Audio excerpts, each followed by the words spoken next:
Hey guys, I wanted to come on here and give you my thoughts on a documentary that I saw on HBO Max. This was actually out a couple of years ago, about 3 years ago. It was a documentary in conjunction with HBO Sports and WWE, and it was on Andre the Giant. And lately, I've been in a mood to watch some classic WWE, but mostly with Andre. Because you hear all these stories and everything of how big he was, when it came to certain opponents in the ring. And this documentary, further proved that. I mean, it did a lot more. I'll give it this. It did a lot more than the AE biography they did back in the, I guess, what was the late 90s, early 2000s or something like that. They did a lot more. And it's definitely worth the watch. I mean, they went and I don't know if they did reenactments and they found somebody that looked like Andre, or they had legitimate remastered footage of when he was starting to train to wrestle and when he was wrestling, in the mid to late 60s and all that. But they basically did a lot more, like I said, than A&E's biography did. They talked to a lot of people. Of course, like I said, it's in conjunction with WWE, so they talked to Hogan, they talked to Patterson, they talked to Flair, they talked to McMahon, Shane, and Vince. They talked to everybody. And like I said, I think they did a tremendous job here. This is one of the better wrestling sports documentaries out there because, they touched on everything from, from his love for the sport and how he basically was the first wrestler, to transcend what being a celebrity from a different form of entertainment was like. He was the first true sports entertainer. And it was, one of those situations to where the wrestling world, and if not the entertainment world, simultaneously struck lightning in a bottle at the same time. Because pretty much they said that, any of these, for example, when he crossed over to television and movies, that any of the big monsters you would see in shows like I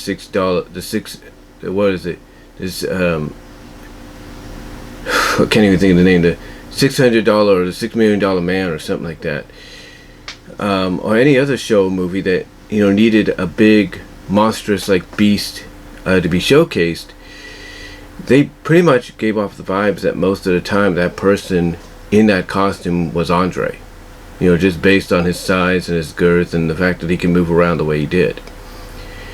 And they touched upon that. They touched upon the fact that he wasn't always Andre. He was known as the giant John Lefray or something like that.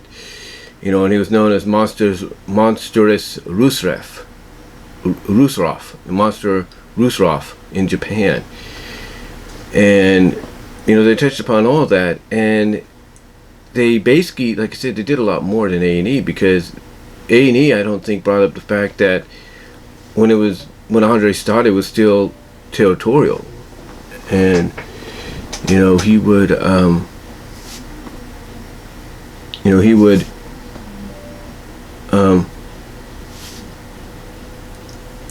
what was the word I'm looking for?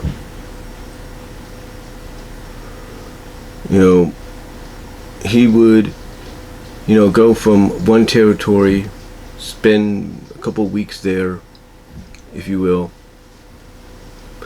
and then go to another territory, and sometimes that territory was in another country. So they basically ran the gambit with this documentary. They really ran the gambit, and I truly appreciated that. It basically got me invested. It got my investment, I should say, in watching it, because, like I said, they ran the gambit with it and everything. They talked about his role in The Princess Bride, talked to the actors involved there that worked with him and everything. And they talked about,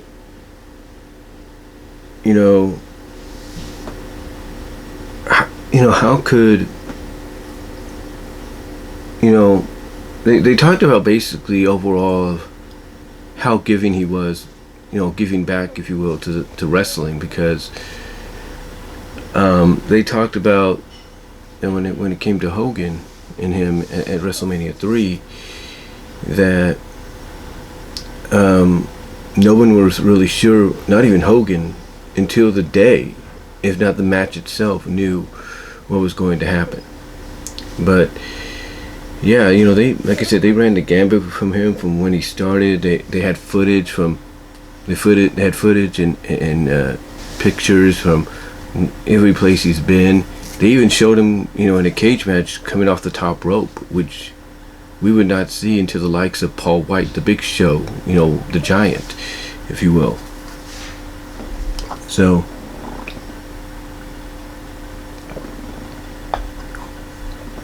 yeah, they ran the gambit with this documentary, because, and I know I said that a lot, so I do apologize, but it's true. They ran from A to Z with this.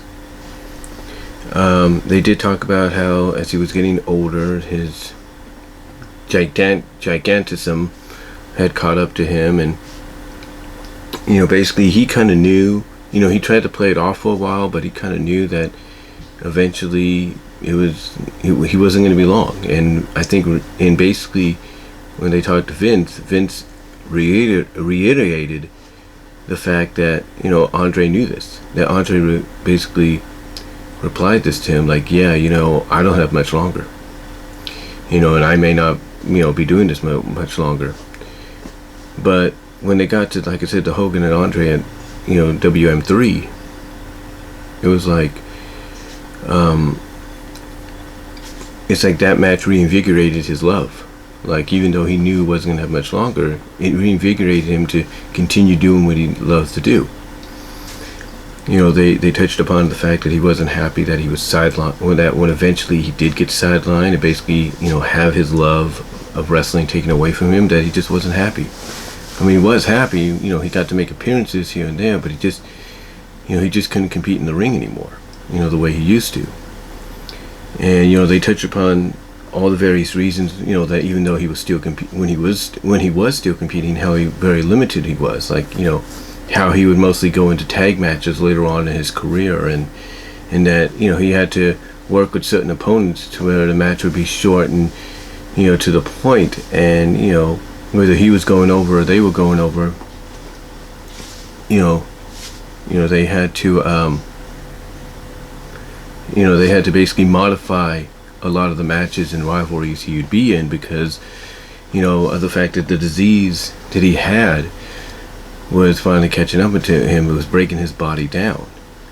And this is a disease that, as kids, as teenagers, we grow up, and we get to a certain point as teenagers that we start to hit that stride of we're getting taller and everything. Like, I was like 5'5" or 5'4" or something like that when I left for Kansas.